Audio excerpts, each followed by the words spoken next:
I'm Marin, and this is Post-its and Pens.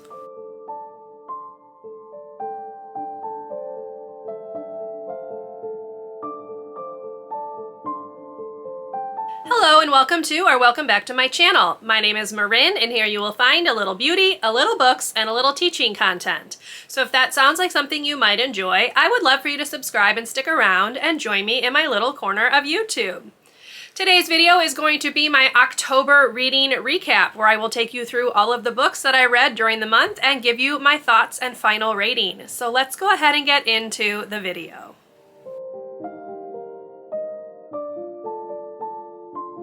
So to start off, in October I read 13 books, which is pretty darn good for me. So I am going to start off with 2 DNFs, however, and then we will get into my rankings from my least favorite to my most favorite. So the 2 books that I DNF'd were actually both from my 22 series to finish in 2022 list. They were both third books in the series, and they just didn't work out for me. So the first one that I DNF'd, which was probably my least favorite, was Tempestuous by Lesley Livingston. Now this is the third and final book in her Wondrous Strange trilogy. I absolutely loved Wondrous Strange when I first read it years and years and years ago. Did not like the second book nearly as much, although I honestly can't remember exactly why. And the third book just made me angry from like the get-go. So it is built around that trope where you have a character that decides that in order to protect the person that they love, they're going to lie to them rather than just giving them the full information and working together to like come up with a plan. And that just irks me. That is a trope that truly, truly bothers me. And for the first 90 pages of the book, we went nowhere with that. So I decided to like look a little bit to see if at some point in the near future she might actually tell him what's going on. It took almost until the entire end of the book. I was like flipping through the ebook and I realized I did not want to put myself through that. So DNF that one. It's a bummer because I really loved the first book, but I do wonder now if I were to reread, if I would have the same feelings for it. So we'll never know because I am not going to reread it. But so that was the first one that I DNF'd. The second one that I DNF'd was Resurrection by Amy Carol Reeves. This is the third and final book in her Ripper series. And the only reason I DNF'd this one is because I cannot remember a doggone thing that happened in books 1 or 2 at all. Cannot remember anything. And I was hoping that there would be enough of like a recap for me to like catch on, but that didn't happen. So I DNF'd because I didn't want my confusion to take away from anything else with the book. There was nothing wrong with the writing, nothing wrong with the characters. I was just confused and didn't know what was going on. This is what happens when you wait like 10 years between reading like the second book and the final book. So totally my fault, but I DNF'd because that would be more fair to the author than me continuing to read a book that I really couldn't remember anything about. So those are my 2 DNFs. Now we're gonna go ahead and get into my top 11, starting from 11 going to number 1. So here we go with the rankings. So coming in at the bottom of the list at number 11 is These Fleeting Shadows by Kate Alice Marshall. This book reminded me of the Inheritance games, but with like a horror / paranormal element. And it started off really, really well. I was really engaged for the first like 50%, and then the book just took a total nosedive. And by the end, I was just annoyed and I did not really enjoy it at all. So this follows a girl, Helen. She is told that she has inherited her ancestral home.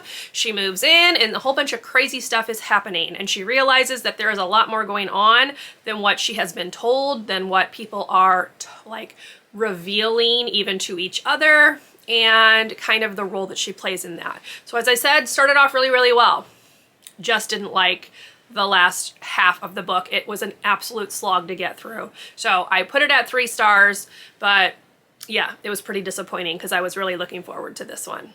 All right, number 10 and number 9 are the two Nancy Drew books that I read this month. I finally got back on track. So coming in at number 11 is Password to Larkspur Lane, which is the 10th Nancy Drew book. And coming in at number 10 is The Sign of the Twisted Candles, which was the 9th Nancy Drew book. So both of these books involve kind of a unique mystery, I guess. It wasn't your typical Nancy Drew book. However, both of the mysteries in the book are connected. That's how these books work. So Nancy starts off thinking she's got like two separate mysteries, and it actually turns out to be that they are connected.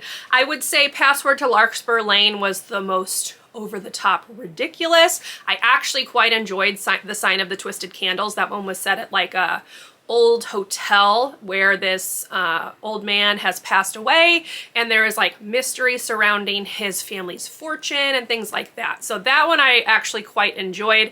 Not so much Password to Larkspur Lane, but they were both fine. I gave them both 3 stars. That's pretty much what I've given every Nancy Drew I've read this year. Coming in at number 8 is The Pale Dreamer by Samantha Shannon. This is the little prequel novella to the Bone season. I did read the Bone season last month. Really, really loved it. And decided to go ahead and read the little novella as like a little lunchtime read because I get about 20 minutes-ish to eat my lunch. And this one took me like a couple days to get through. I will say this does not stand well on its own at all. You need to have read the Bone season to really understand what's going on in the prequel, because all of the world building takes place in the main novel. There's very little explanation in the novella, which does make sense. But this does give you a little bit of background regarding the underground society, I guess, for lack of a better word, of the clairvoyants, and kind of sets up where the main character in the Bone season, Paige, kind of her background, where she comes from, why she's joined this syndicate, that kind of stuff. So it does give some information, but definitely do not read this as like a standalone. You need to either follow it up immediately with the Bone season, or like I did, read the Bone season and then read The Pale Dreamer. But I did give it 3 stars. It was fine. Novellas kind of tend to be that like middle of the road for me. So again, perfectly fine, does not stand up on its own. And coming in at number 7 is my final 3-star read of the month, and that is Violet Made of Thorns by Gina Chen. Now, can we take a minute to just appreciate how pretty the cover is? Yeah, the book does not live up to that. This book was kind of a struggle to get through, only because I truly did not like either of the main characters. So we have Violet, who is like a seer, and then we have Prince Cyrus, and they've got this like, they want to call it a love-hate relationship, but y'all, it was just really mean-spirited in my opinion. I did not see the chemistry between the two at all. They were just mean to each other. But we're supposed to buy that really they have like these feelings for each other that come out throughout the course of the book. I never truly bought that. But I will say the last half or so of this kind of piqued my interest quite a bit. I am not sure where the story is going. This is very much like dark fairy tale vibes, but yeah, the romance did not work for me. I like don't even want to call it a romance, because in my opinion, it's not a romance. But I am intrigued, so I have put the as yet unnamed sequel onto my to read list on Goodreads, but this was on my 22 books to read in 2022 list because I thought it sounded really, really good, and it unfortunately let me down. So 3 stars. Coming in at number 6 is The Haunting of Hill House by Shirley Jackson. This is another one that I really, really like the cover of. These are like special editions, Penguin special editions. What did they call them?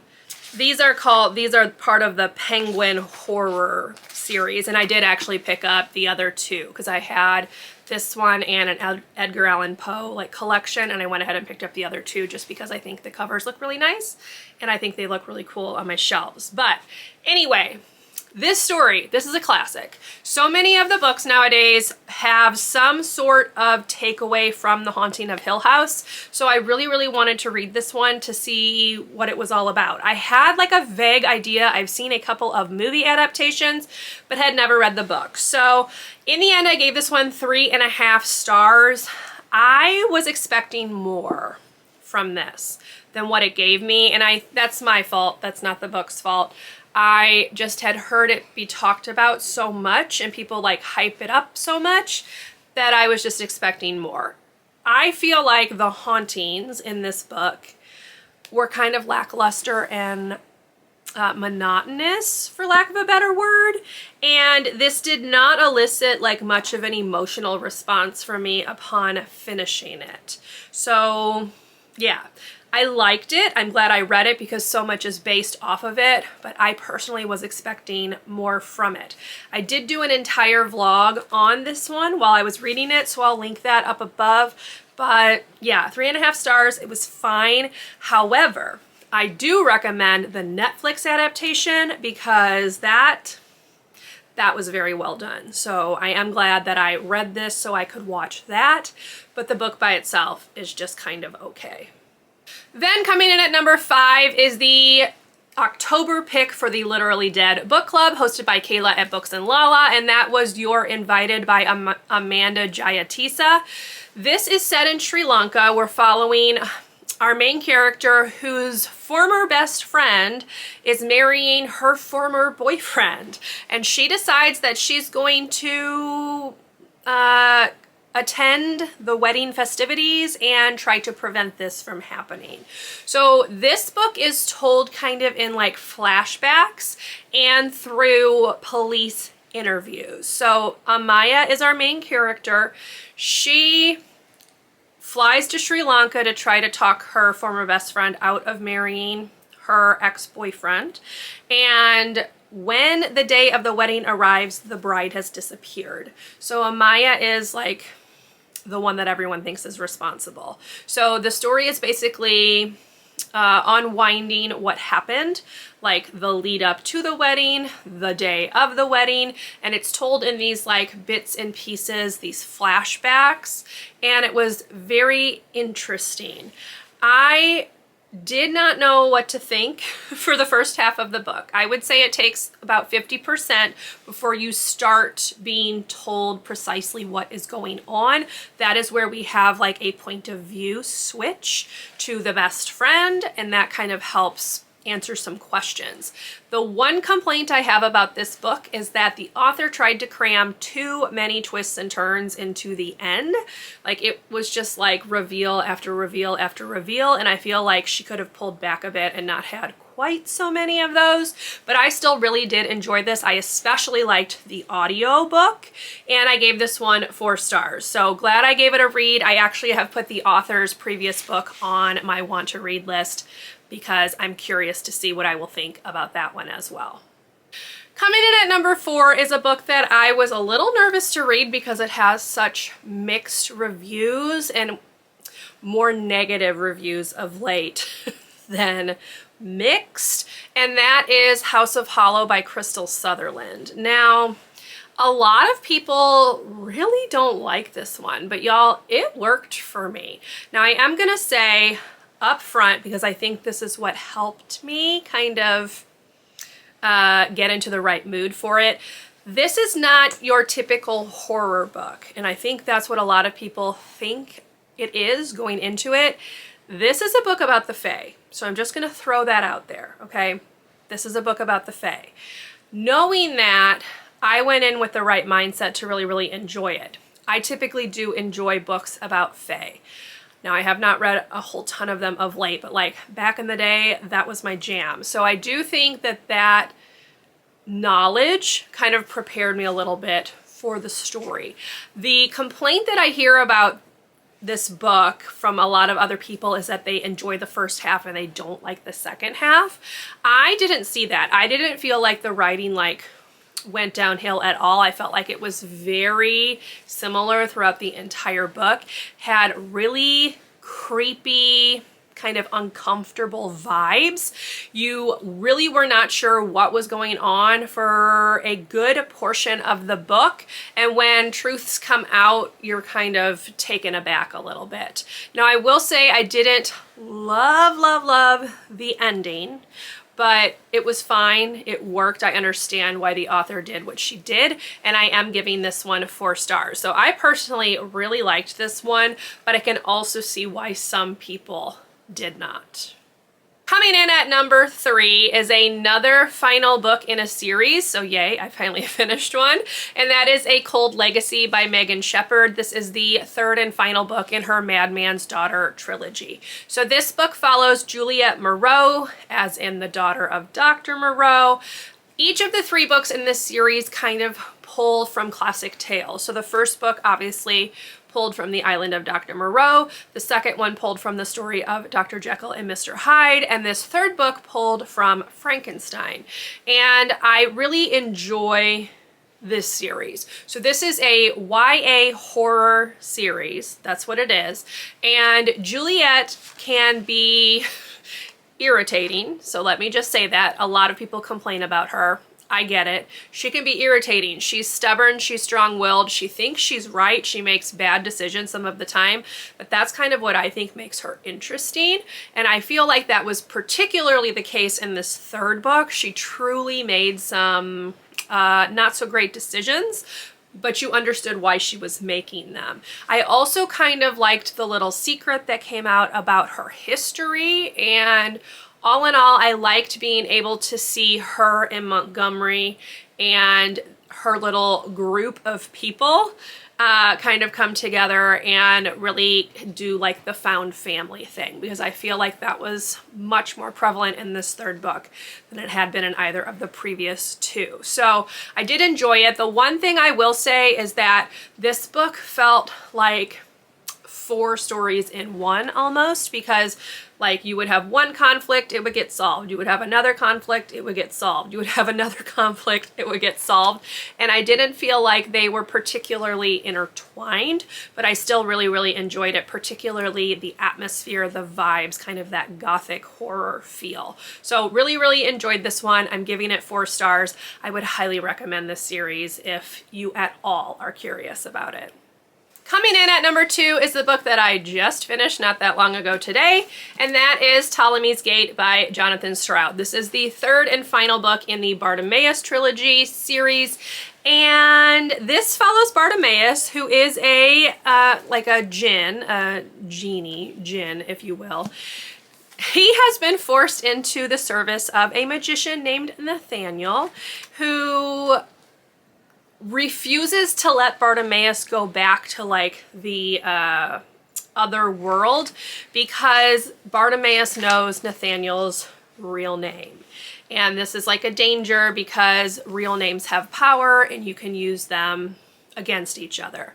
So Nathaniel is afraid to release Bartimaeus because Bartimaeus could then tell another magician what Nathaniel's real name was, and the other magician would have power over Nathaniel. So because of that, he is keeping Bartimaeus in our world, which is zapping Bartimaeus's strength. So that is the setup for this third book. But this is a middle grade fantasy series, and y'all, if you want a humorous main character, kind of think in the same line as Percy Jackson, Bartimaeus is your character, because he is hilarious. This book has lots of footnotes, so I will kind of give you an example. It has a lot of footnotes wherein Bartimaeus like explains things from his past. He's very sarcastic, very funny, and watching his interactions with Nathaniel literally will make you laugh out loud. Bartimaeus is very funny on his own, but yes, very, very funny. So I'm not going to talk too much about this book or even the other 2, except to say it follows a world where magicians are the ruling power. Nathaniel starts off as like this orphan, I believe, and it kind of follows his rise through the ranks, where he becomes like one of the ruling magicians in this book.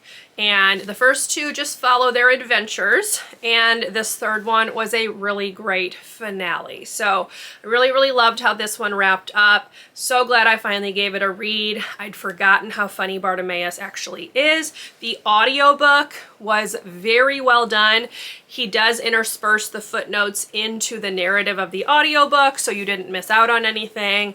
And I could see myself rereading this series at some point because it is really well written, very, very funny, and it has some kind of emotional depth to it as well. So I did give this one 4 stars, would highly recommend this series. And then coming in at number 1 was my buzzword pick for October, which is A Monster Calls by Patrick Ness. Now, for the vast majority of this book, I was thinking I would put it at 4 stars. And then the ending happened, and y'all, it made me cry. And typically if a book makes me cry, I give it 5 stars, which is the case for this one. So this book is following a boy whose mother is very, very ill with cancer.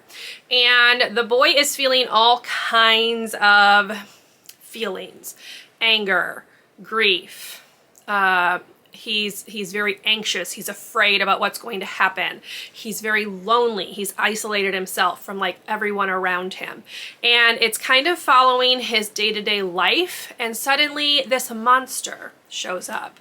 And the monster tells him that he wants the truth from the boy, and the boy does not want to reveal this truth, meaning his true feelings about this dream he keeps having.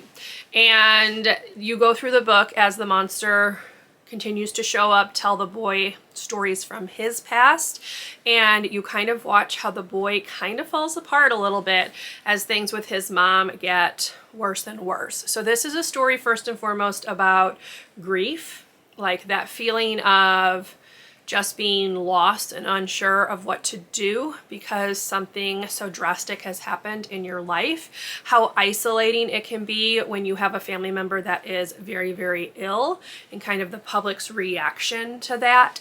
And I just really, really enjoyed the book. Now, as I said, it was 4 stars up until the ending. The ending was just very emotional. It packed that emotional punch that a lot of my recent reads have been missing, which is why I went ahead and gave it that 5 stars. So I would highly recommend this one.